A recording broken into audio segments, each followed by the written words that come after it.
Hello, everyone. Great job on the tax project number one to wrap up the corporate taxation. Today, we're going to move on to the partnership taxation. Similar to the corporate taxation, for the partnership taxation, we're going to start with formation. So when the partnership is formed, from the partner's perspective, the partner's transferring the property, cash to the business to get the business going. The property taxation still apply. So from that perspective, the partner has to worry about whether there's any gain or loss to be recognized, and what is a established partner's outside basis in the partnership interest. So once the partnership is formed, then we get to the next stage, the partnership reporting. As you all know, the Form 1065 is the partnership tax reporting. That is the main tax form. And at the entity level, the partnership is going to report all the items, all the operational items on Form 1065 Schedule K. At the same time, uh, the partnership is also going to be responsible for providing information which is relevant to individual partners' tax reporting for each year. So, in other words, this is really the K1 reporting. At the entity level, the partnership will be responsible for choosing the tax year and make all the tax elections and take on special deductions. And also, they're going to compile the records, financial records, and figure out the owner income loss and identify any separately stated items. And from an individual partner's tax reporting perspective, a lot of unique items will come through, including the self-employment tax, which portion of income is subject to self-employment tax. What is the each partner's share of the QBI deduction, and what is their net investment income tax triggered by the partnership income inclusion. And income loss inclusion is basically their share of the income or loss from the partnership. And also, you had to consider, from a partner's perspective, you had to consider any operating distributions and how the operating distribution could affect the basis in the partnership interest. Finally, the loss limitation rules, the basis and at-risk amount in the entity. This is something is very similar to the individual taxation. So in this case, because we're looking at the loss limitation on the share of the partnership, on the share of the loss from the partnership, the fundamental concept is still the same. The only difference is where applies loss limitation for the part of the share of the partnership loss. Okay, there's a lot of new concept to come, introduced in the partnership taxation. Uh, the fundamental is the partnership is treated as a flow-through entity. So what is flow-through entity? There's a fundamental difference between the flow-through entity and a corporation. So income from a flow-through entities is taxed only once. So when it flows through to the owners of the entities, and the income earned by the flow-through entities is not taxed at entity level. In other words, the partnership is not taxed per se. However, the owners of the flow-through entities are taxed on the entity level share of income allocated to them. So this is, really kind of the fundamentals regarding the flow-through entities. There are two concepts introduced here. One is entity approach. So this is something reflected in the structure of the partnership. A lot of the decisions are made at the partnership level because the partnership is still treated as a separate business entity. The only difference between the partnership and the corporation is the taxation of the partnership is not happening at the entity level, rather it's happening at the partner level. So the aggregate approach basically saying it treats the partnership as an aggregation of partners' separate interests in the assets and the liabilities of the partnership. And the partnership do not pay tax, and the partners pay taxes. So partners each they're responsible for their share of income or loss, and any unique tax attributes are carried over from the partnership to the partner. At the end of the day, it's all about individual partners' tax report. Okay, now we get to kind of outside basis, the partnership interest. The partnership interest, in other words, it really represents the ownership stake in the partnership. Uh, this is acquired at initial formation, and the partner can transfer cash or other properties or services in exchange for equity interest. And after the partnership is formed, the partner can still acquire more partnership interest. So in this case, the new or existing partners can acquire partnership interest from existing partners after the formation of the partnership. And the partnership rights represents the privileges and the responsibilities a partner has within the partnership. So really, there's two: the economic rights. That's the primary rights, from for tax purposes. Really represents the partner's share of profit, loss, and capital interest. So there's two types of economic rights. One is a capital interest, a right to receive a share in the partnership assets if the partner were to liquidate. Uh, the rights or obligation to receive a share of future profits or future losses is called a profit loss interest. And partner who contribute services instead of property or frequently receive only profit interest. The reason being is because the capital interest represents the partner's share of the partnership's assets. It's really a asset ownership. And in addition to the economic rights, each partner has voting rights or management rights, and they also have the rights to inspect the partnership's records. Again, the partner's outside tax basis represents the value of the partner's uh, share, a partner's interest in the partnership. And it's required to compute a partner's taxable gains and losses when they sell the partnership interest. The holding period begins on the purchase date.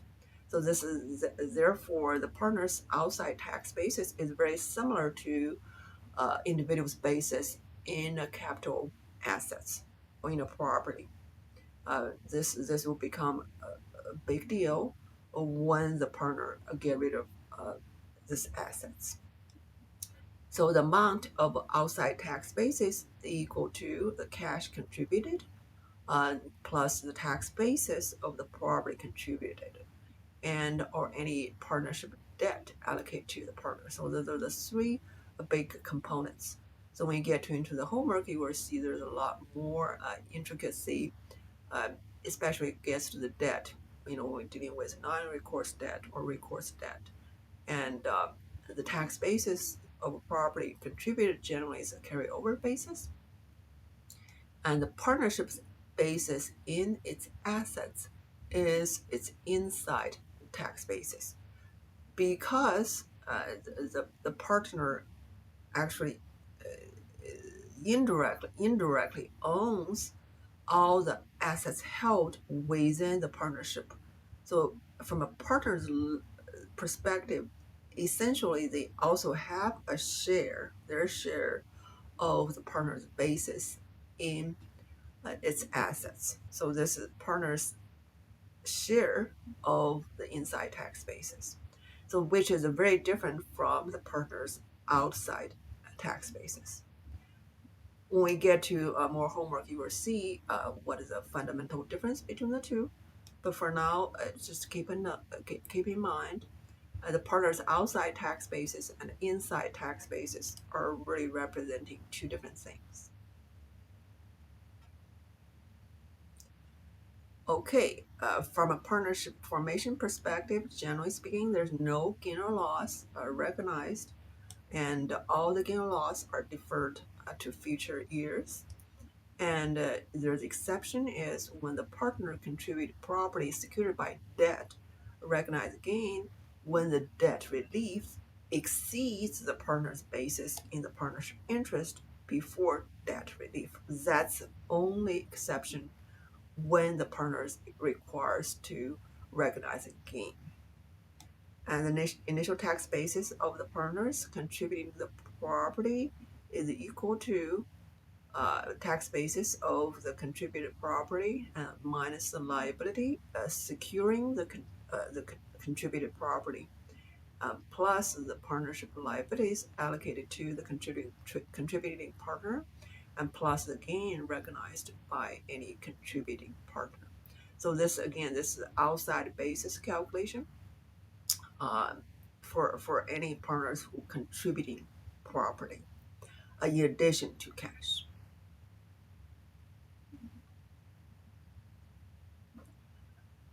Okay, so since the debt of the partnership will affect the outside basis in the partnership interest, it's important to understand the difference between the recourse versus non-recourse debt. So the fundamental difference between the two lies in the legal responsibility partners assume for ultimately paying the liability. Generally speaking, in the homework, they will uh, identify the debt, whether it's recourse or non-recourse. Okay, for any partner contributing services in exchange for partnership interest, the service partners receiving the capital interest reports the ordinary income, and the servicing partner receiving the profit interest will not recognize income, and a non-service partner will not receiving deductions. So there's no liquidation value when receive only the profit interest. Okay, so there's a quick summary of the partner's outside basis and the holding period by acquisition method. Again, in this context, the partner's outside basis is very similar to any individual's basis in the property. So the outside basis is equal to the contributed property plus any contributed services plus any purchases, right? So basically you can acquire the partnership. Any partner can acquire the partnership's interest through different ways. You can contribute property, contribute service, or just purchase outright. um, so a lot of times, depending on how the partnership interest was acquired, the outside basis is captured slightly differently. And the holding period also matters is because in a sense the partnership interest is treated as a capital assets by default. Therefore, the holding period matters when a partner get rid of uh, the, the, the their interest in the partnership, their share of the partnership interest, because the capital gain or loss will be determined, and the holding period of the capital gain, a holding period of the partnership interest will determine whether the capital gain loss is a long term or short term.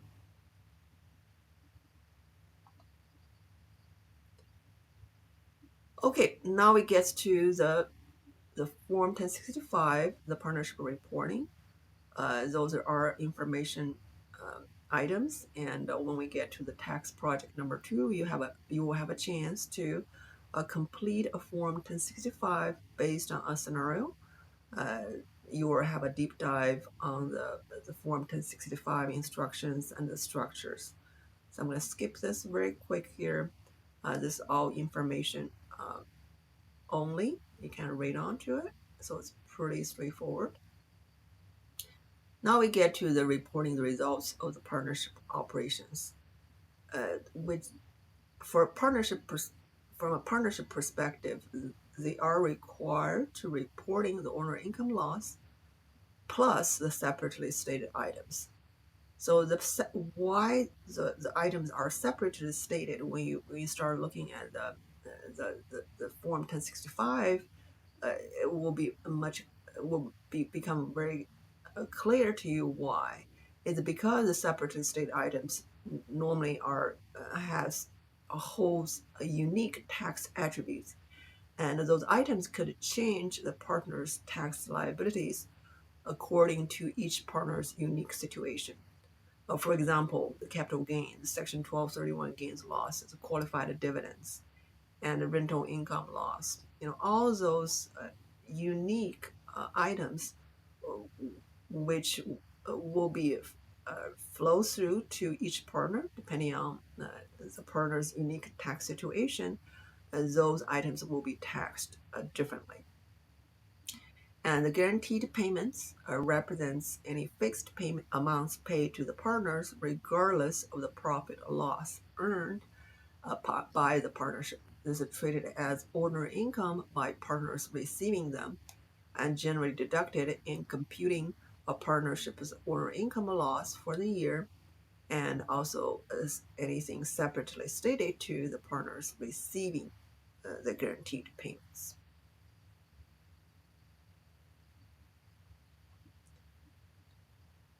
From a partnership perspective, just like all the other business, there are several special deduction the partnership has to worry about. Even though the partnership is not going to pay any tax at the partnership level. However, when the partnership is calculating the order income loss, they still have to consider those special deductions. One of the example is the limitation on the business interest expense. So this is similar to the business interest expense at the corporation level. The partnership's deduction for business interest is limited to its business interest income plus 30% of its adjusted taxable income for the year.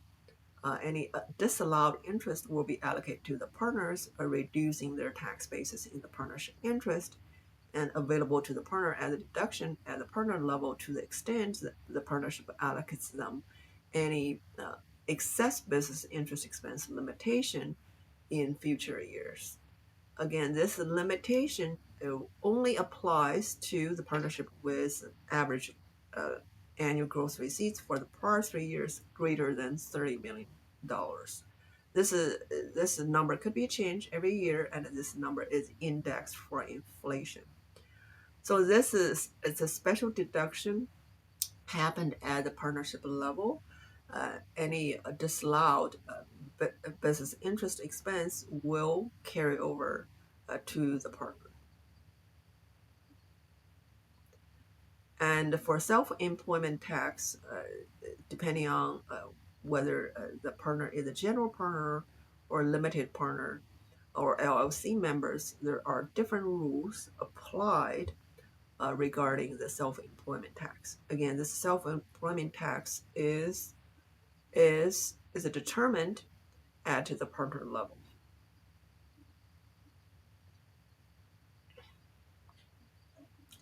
The QBI deductions and the net investment income tax also are super important at the partner level, even though the partnership is responsible for providing information for each partner, because the QBI, the qualified business income, is happening at the partnership level.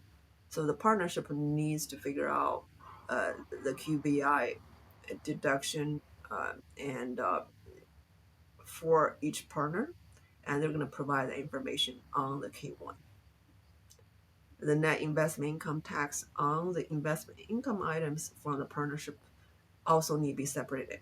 Those are uh, typical separately stated items, including interest, dividends, annuities, royalties, rent, or any share of income from a trade or business that is a passive activity, or their share of the gains from the disposition of property not used in an active trade or business. In other words, those are the capital gain or loss. Okay, loss limitations. This is particularly important for any non-corporate partner. In other words, for the individuals, because in the individual taxation we talk about the loss limitation rules. So there are, generally speaking, there are three hurdles: the tax basis and at-risk amount, and passive activity loss limitation. Beyond the three hurdles, there's also, at the end of the day, there's excess business loss limitation, which is happening at the individual tax reporting level, and this is still apply in this case because each partner, if especially for the individuals, they have to figure out the tax basis in the partnership and at-risk amount in the partnership, and to to clear the first two hurdles before get to the passive activity loss limitations.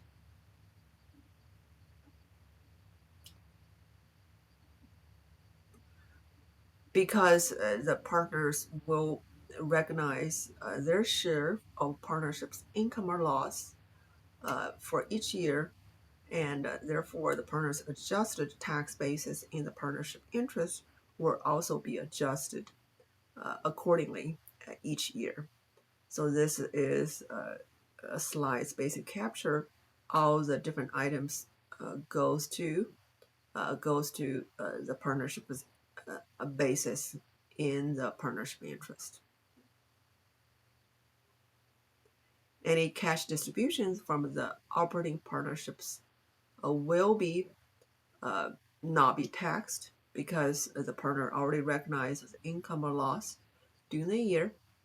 And if the cash is distributed when the partners have a positive tax basis in the partnership interest, then distribution will effectively represents the distribution of profits that have been previously taxed, and really represents the return of capital. So this piece will be tax free. Therefore, there's no dividend treatment.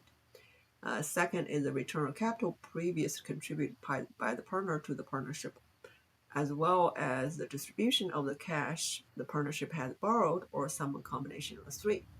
So the distribution can be treated as as uh, as different different uh, ways depending on how the distribution occurs.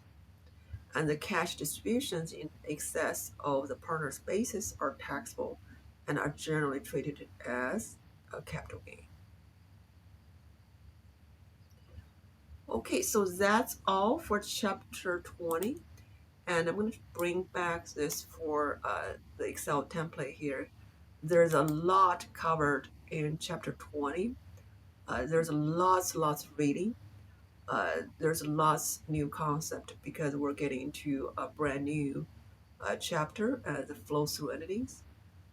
For the homework, I really we didn't really have a whole lot of homework, and one the Excel template really covers three scenarios.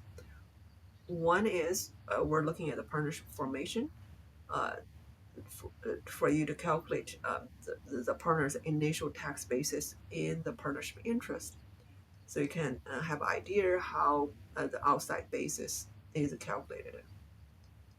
A second question is regarding the self-employment tax.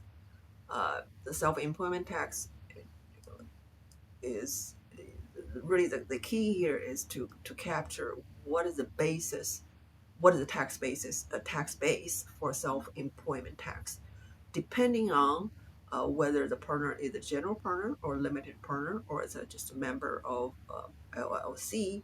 and their involvement in the business. So the third question kind of touch on very quickly on the allocation of income loss to each partner and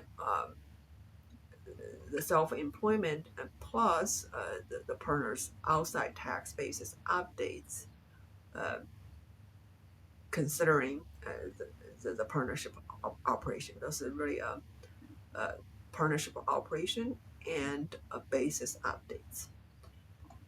To be noted, I did have some worksheet in the back end to help you figure out issues and the partnership formation. I have a template put together to kind of show you all the possible elements when you calculate the partner's initial tax basis, and finally the income loss allocation and how this could affect the basis, outside basis in the partnership.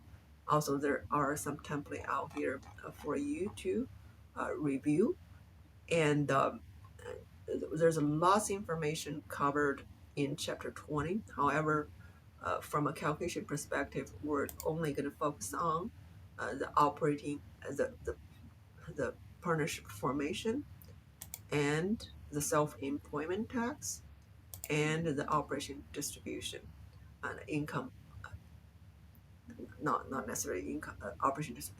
It's income loss allocation and the basis updates. For chapter 21, we'll get to the operating distribution and the sale of partnership interest and the liquidation distribution, all that good stuff. But for now, the homework should be pretty straightforward, and the reading is probably the key. You probably want to spend more time reading and understand the different concepts covered in this chapter, and to have a good foundation in understanding the flow fluidities. That should be all, and thank you for listening, and you have a great day.